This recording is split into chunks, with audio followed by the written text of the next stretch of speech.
কোন পেপাৰত আপুনি এনে প্ৰতিদিনৰ এইটোৱে কথা আপোনালোকে এনেকৈ প্ৰশ্ন এটা সোধে যাতে তাত প্ৰতিক্ৰিয়া হয় তাৰপিছত আৰু প্ৰতিক্ৰিয়া হয় গতিকে আপোনালোকে অসমৰ পৰিৱেশটো চাই কিছুমান প্ৰশ্ন আপোনালোকেও সুধিব নালাগে আপোনালোকে মোৰ পৰা এটা প্ৰতিক্ৰিয়া ল'লে লৈ আকৌ সংগঠন কেইটাক গৈ সুধিব হিমন্ত বিশ্ব শৰ্মাই এনেকৈ ক'লে আপুনি কি ক'লে কিন্তু গুৰিটোতো মই নহয় গুৰিটো আপুনিহে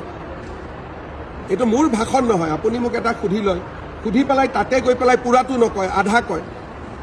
যে হিমন্ত বিশ্ব শৰ্মাই কৈছে যে নহয় বুলি মই কি কৈছোঁ যে প্ৰক্ৰিয়াটো দীঘলীয়া সংসদ যাব কেবিনেট যাব দীঘলীয়া প্ৰক্ৰিয়া তেওঁলোকেও জানে কিন্তু আপুনিতো মোৰ প্ৰতিক্ৰিয়া ল'ব যোৱা মানুহখিনিক এই গোটেইখিনি কথাটো কোৱা নাই সেইকাৰণে এইটোৱে ডেঞ্জাৰ কথা বহুত ঘটনাৰ পিছত মাৰ পিট আন্দোলন গুলিয়াগুলিলৈকে হৈ যায় গুৰিটো ইয়াত লুকাই থাকে যে আধা কথা প্ৰচাৰ কৰে সেইকাৰণে মই কষ্টই পাওঁ কিন্তু আপোনালোকক সন্তুষ্ট কৰিবৰ কাৰণে আহি উত্তৰকেইটা দিব লাগে নহ'লে মই বহুত কষ্ট পাওঁ আপোনালোকে পকাই পেলাই এনেকৈ কৈ দিয়ে তেওঁক গৈ ক'ব হিমন্ত বিশ্ব শৰ্মাইটো নহ'ব বুলি কৈছিল মইতো নহ'ব বুলি কোৱা নাছিলোঁ মই হ'ব বুলিহে কৈছিলোঁ খালি হোৱাৰ প্ৰক্ৰিয়াটোৰ কথাটো কৈছিলোঁ স্যাৰ মই এটা সেইকাৰণে পৰহিও সেইটো কামত লাগি আছে আপুনি আজিও সেইটো কামত লাগি আছে যাতে আজি আৰু গৈ মানুহৰ পৰা প্ৰতিক্ৰিয়া ল'ব পাৰে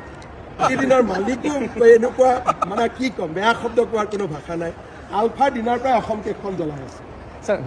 এটাইতো থিয় হৈ টিভিত জঁপিয়াই থাকে নিজে কেতিয়াবা অকলে অকলেও আধা ঘণ্টা জঁপিয়ায় গতিকে এইবিলাক কিয় কৰি থাকে শান্তিত থাকিব দিয়ক না ফূৰ্তিৰ পৰিৱেশ